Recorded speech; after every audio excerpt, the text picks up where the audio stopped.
Hi மக்களே, welcome back to YouTube channel. So இப்போ வந்துட்டு விஜய் டிவி சீரியல்ஸ் உடைய வீக் 49 அர்பன் ரேட்டிங்ஸ் பற்றி பார்த்துடலாம். ஸோ எல்லாருக்குமே தெரிஞ்சிருக்கும், last week Monday and Tuesday வந்து அந்த சைக்ளோனால கொஞ்சம் சென்னையில் வந்து நிறைய ஃப்ளட்ஸ் வந்து இருந்துச்சு. ஸோ மோஸ்ட்லி யாரும் டிவி பார்த்துருக்க முடியாது. ஸோ அந்த ரீசன்ஸ்னால விஜய் டிவியோட ரேட்டிங்ஸ் வந்து கொஞ்சம் டவுன் ஆயிருக்கு அப்படின்னு தான் சொல்லணும். நான் கூட அதிகமாக டவுன் ஆகும் அப்படின்னு எக்ஸ்பெக்ட் பண்ணேன், பட் பரவாயில்ல, ஓரளவுக்கு தான் டவுன் ஆயிருக்கு. ஹோப் நெக்ஸ்ட் வீக் வந்து ஓரளவுக்கு ரெக்கவர் ஆகிடும் அப்படின்னு சொல்லி நம்பலாம். ஸோ ஃபர்ஸ்ட் வந்து ஈவினிங் சீரியல்ஸ் தமிழும் சரஸ்வதியும் வந்து 3.0 ரேட்டிங்ஸ் வாங்கியிருக்காங்க. மோதலும் காதலும் வந்து 4 ரேட்டிங்ஸ், மகாநதி வந்து 5.2, ஆக கல்யாணம் வந்து 6.8, பாண்டியன் ஸ்டோர் சீசன் 2 இருக்கு இல்லையா, அது வந்து 6.1, பாகியலட்சுமி 7.7, சிறகடி காசி வந்து 8.1, அப்புறம் பிக் பாஸ் சீசன் 7 உடைய அந்த 6 days ஆவரேஜ் இருக்கு இல்லையா, ஸோ அது வந்துட்டு 5.6. அதுக்கப்புறம் வந்துட்டு பிக் பாஸ் சீசன் 7 உடைய ப்ளஸ்ன்னு சொல்லிட்டு அதுக்கப்புறம் போடுறாங்க இல்லையா 10:30க்கு, ஸோ அது வந்துட்டு 2.4 ரேட்டிங்ஸ் கிட்ட வாங்கியிருக்கு. ஸோ இது எல்லாம் வந்துட்டு நைட் சீரியல்ஸ்க்கான ஒரு இது. இதில் பார்க்க வேண்டிய விஷயம் என்னன்னா, ஒரு சில சீரியல்ஸ் வந்து சாட்டர்டேவும் இருக்கும். ஸோ சாட்டர்டே எக்ஸ்டெண்ட் பண்ணி, அதாவது சேர்த்து தான் சொல்லியிருக்கேன் 60 ஆவரேஜா. இதுனா இப்போ நம்ம பாண்டியன் ஷோ சீசன் 2 இருக்கட்டும், பாகியலட்சுமி, சிறகடி காசி, ஸோ இதெல்லாம் வந்து சாட்டர்டே ரேட்டிங்ஸ் நான் இன்க்ளூட் பண்ணியிருக்கேன். ஸோ அதுக்கப்புறம் வந்துட்டு ஆஃப்டர்நூன் சீரியல்ஸ் பற்றி பார்க்கலாம். ஸோ உங்களுக்குமே வந்துட்டு லாஸ்ட் வீக் வந்து ஈரமான ரோஜா சீசன் 2 உடைய கிளைமேக்ஸ் எபிசோட் வந்திருக்கும் இல்லையா, ஸோ அந்த எபிசோட்கான ரேட்டிங் வந்து பார்த்தீங்க அப்படின்னா 3 ரேட்டிங்ஸ் கிட்ட வாங்கியிருக்காங்க. அந்த ஒரு எபிசோட் மட்டும் சாட்டர்டே எபிசோட் டெலிகாஸ்ட் ஆயிருக்கு இல்லையா, ஸோ அதை தொடர்ந்து அடுத்த வாரத்துல இருந்து, அதாவது மண்டேல இருந்து வந்து கிழக்கு வாசல் சீரியல் வந்து அந்த இடத்துல ரீப்ளேஸ் ஆயிருந்துச்சு.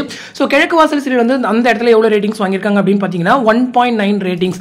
ஸோ அதை தொடர்ந்து 1:30க்கு வந்துட்டு சக்திவேல் அப்படின்ற ஒரு நியூ சீரியல் வந்து லான்ச் ஆயிருந்துச்சு இல்லையா, ஸோ அந்த சீரியலுடைய லான்ச் வீக் டிஆர்பி வந்துட்டு 2.1. ஸோ அதுக்கப்புறம் 2 மணிக்கு செல்லம்மா சீரியல் 2.8, பொன்னி சீரியல் வந்து 2.8, நீ நான் காதல் சீரியல் வந்து 2.9, முத்தழகு சீரியல் வந்துட்டு 2.9. ஸோ அதுக்கப்புறம் வந்து கண்ணை கலைமான வந்து 4 PM வந்து டைம் சேஞ்ச் பண்ணியிருந்தாங்க இல்லையா, ஸோ அந்த வீக் டேஸ் மட்டும் 5 நாளைக்கான ரேட்டிங்ஸ் வந்து 2 ரேட்டிங்ஸ். ஸோ இன்னொரு நல்ல ரேட்டிங்ஸ் தான் கண்ணை கலைமான வீக் என்ன பொறுத்த வரைக்கும். அதே போல நீ நான் காதல் வந்து ஓரளவுக்கு இம்ப்ரூவ் ஆகிருக்கு அப்படின்னு தான் சொல்லணும். ஏன்னா பொன்னி சீரியலும் சரி, முத்தழகு சீரியலும் சரி ஓரளவுக்கு நல்ல ரேட்டிங்ஸ் வாங்குவாங்க. நடுவில் நீ நான் காதல் மட்டும் கொஞ்சம் டவுனா ரேட்டிங்ஸ் வாங்குவாங்க.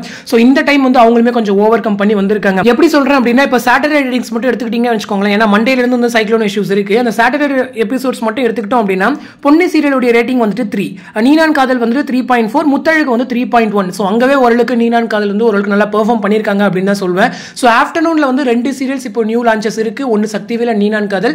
நீனான் காதல் வந்து கொஞ்சம் கொஞ்சமா இப்போ கொண்டு வந்துட்டு இருக்காங்க.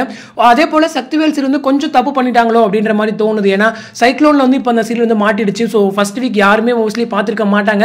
ஸோ இதுக்கப்புறம் வரக்கூடிய இம்ப்ரெசிவ் ப்ரொமோஸும் இம்ப்ரெசிவான கதைக்களங்கள் மட்டும்தான் அந்த சீரியலுமே கொஞ்சம் புல் பேக் பண்ணி கொண்டு வர முடியும். ஹோப் இது வந்து டீம் அண்டர்ஸ்டாண்ட் பண்ணி நல்லா கொண்டு வருவாங்க அப்படின்ற ஒரு நம்பிக்கை இருக்கு.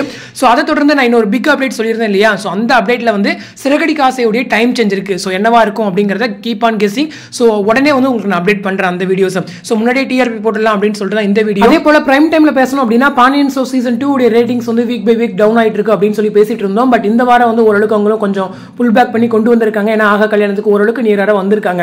ஸோ அதுவுமே கொஞ்சம் பாராட்ட வேண்டிய விஷயம் தான். ஏன்னா ஹை வோல்டேஜ் எபிசோட்ஸ்மே அங்கே சைக்ளோன்ல அவங்களுக்கும் மிஸ் ஆயிடுச்சு. ஸோ ஹோப் இதுக்கப்புறம் அவங்க நல்ல ஒரு எபிசோட்ஸ் அவங்களும் கொண்டு வந்தால் மட்டும்தான் அந்த இடத்துல அவங்களால சர்வை பண்ண முடியும் அப்படிங்கிறது என்னுடைய கருத்துமே கூட. ஸோ ஹோப் பண்ணுவாங்க அப்படின்ற ஒரு நம்பிக்கை இருக்கு. ஸோ இந்த வீடியோ பத்தின உங்களோட கமெண்ட் செக்ஷன்ல சொல்லுங்க. அந்த கெஸ்ஸையும் கமெண்ட்ல சொல்லுங்க. அடுத்த ஒரு இன்ட்ரெஸ்டிங் அப்டேட்டோட நெக்ஸ்ட் வீடியோல மீட் பண்றேன். தேங்க்ஸ் ஃபார் வாட்சிங் அண்ட் பை.